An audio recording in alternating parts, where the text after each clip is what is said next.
What's up, y'all? It's Trenius. You're tuned once again into the infamous Living Room Network. Divine powers are always working for us because we're trying to do right.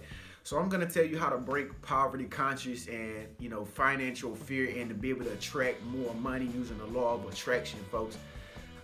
It's very essential that if we're gonna use the law of attraction to manifest things and to attract things to us, that we have money. But we cannot have money if your mindset is just poverty stricken. Once upon a time, my mindset was like really positive, poverty stricken. And I would find myself, like always thinking about everything that was wrong. Even when it came down to my finances, like I wouldn't check my bank account because I was afraid of just seeing zero. You know what I mean? Like, have you ever been like that? You don't even want to check your bank account. You don't even want to know how much it costs because you already know that you can't afford it. Well, that's a poverty-stricken consciousness, and that's financial fear. But what we have to do is we have to reverse our thinking and start looking at life in a much more expensive mindset, folks. And I'm gonna tell you how to do that. So the first thing that you want to do in order to break poverty consciousness and financial fear is you want to have awareness. Awareness is key. When I say awareness, what I mean is you have to be aware of your very own thoughts. Because if you were like me and you were always thinking like in poverty consciousness, you weren't able to catch yourself thinking about poverty. You know what I'm saying? Like, so I got to a point where I started to literally think about me thinking about negative things concerning my bank account. Like, I started to wake up and realize, why am I thinking that this thing is expensive for me? It's not really expensive. It's just that I can't afford it.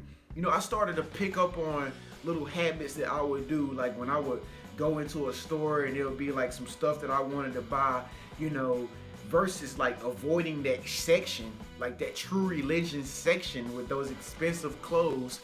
Now I will go over there and like actually see, how much did this stuff cost? So that way I'll know in my mind how much it costs. So just in case I do get the money, I can be comfortable enough to come back to it and actually look and see what we have. So awareness is key. And then you also have to be aware of other people.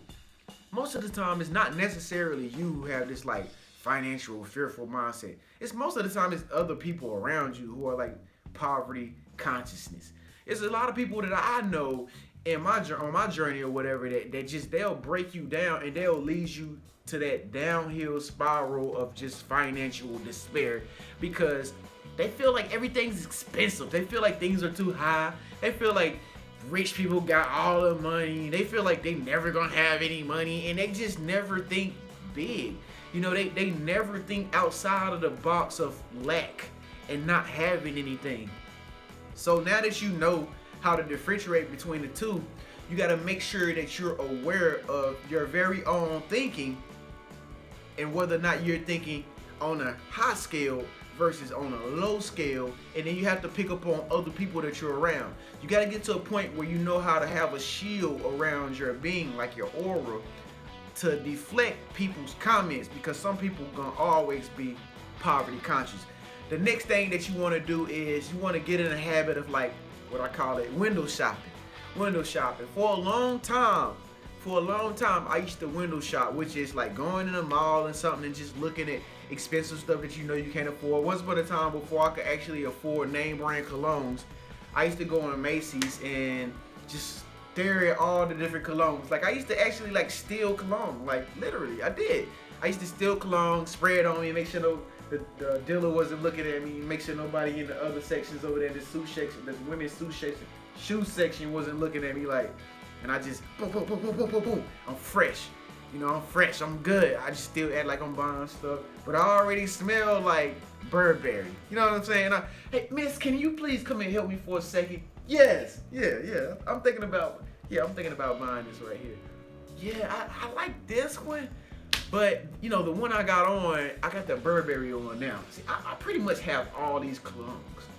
She's like, oh my God, yes, I smell it. I just sprayed it on. And so, I'm just, playing a role or whatever. But this is what I literally used to do. I used to do this all the time. But because I was window shopping.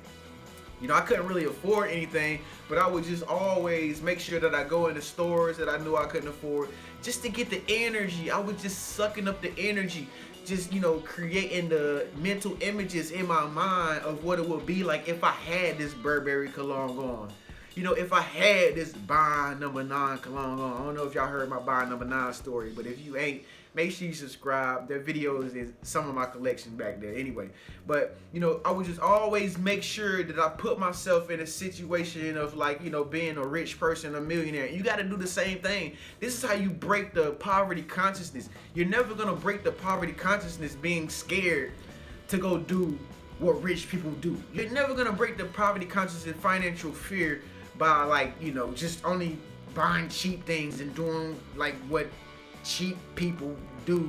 You know what I'm saying? You're never gonna do that. So you gotta get in the habit of, like, looking at expensive things that you know you can't afford. But it's all about faith and belief.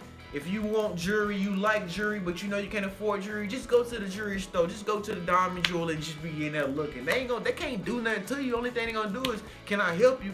No, I'm just looking. Just go in there and look at some rings. Go in there and look at some watches that cost like $12,000. Just look. Put the images in your mind. Thank you. I was just looking. I'm thinking about coming back. Do you have a booklet, as a matter of fact? Yes. Get the booklet and just leave. You have just impregnated your mind with abundance that fast. And the next thing I have for you folks is, you know, in order to, like, break the poverty consciousness and the financial fear, binaural beats. I don't want to say meditation anymore because I'm tired of saying meditation. I know a lot of people don't even want to hear that word anymore. But binaural beats. Binaural beats. You can actually look up binaural beats on YouTube. And I'm actually going to put all this information in the description section. So if you don't know how to spell binaural, B-I-N-A-U-R-A-L, it's going to be in the description section.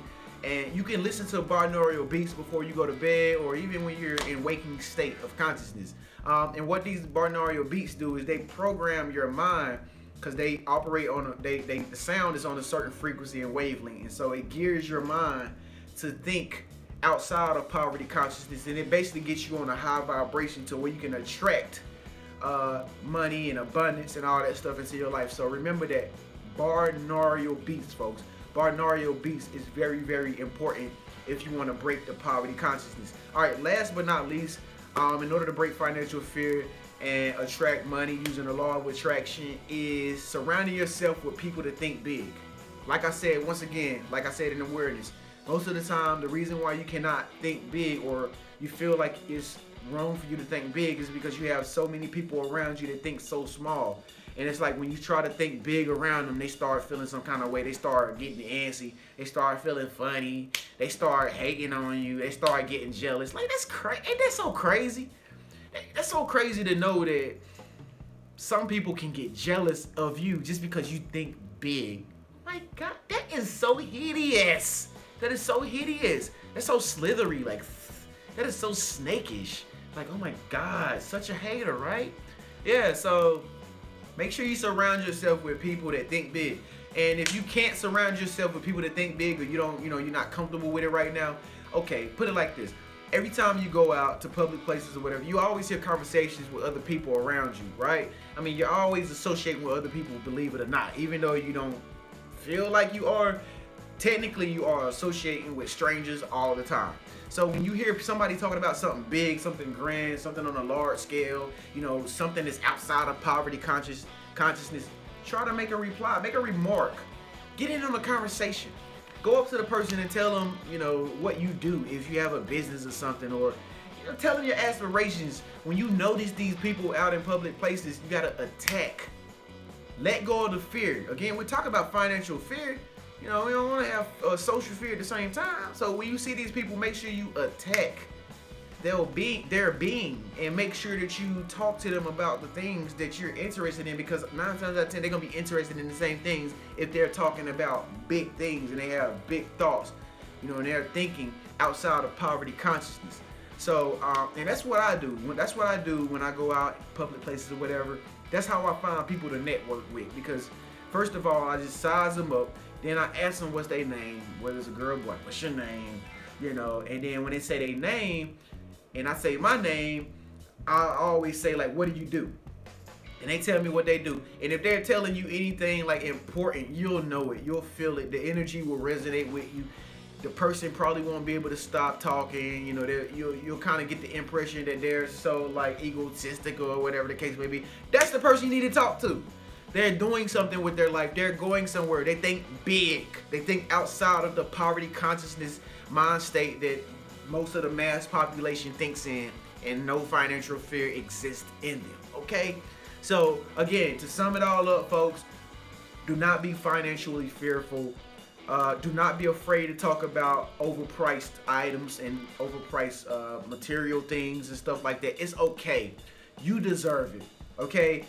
Like I said, it's just that you live in an environment where most people do not have the confidence, or they have not watched a video like this to believe that they observe that they deserve things on a bigger scale. Okay, and so that's all it is, folks. This is how you break out of poverty consciousness and financial fear to attract more money using the law of attraction. I'm Trenius of the Infamous Living Room Network. Make sure you subscribe over here in the bottom right hand corner and get this video a thumbs up if it resonates with you. I'll see you in the next video. What is this, like 896 or something like that? Alright, man, I love it. I'll see y'all later. Peace.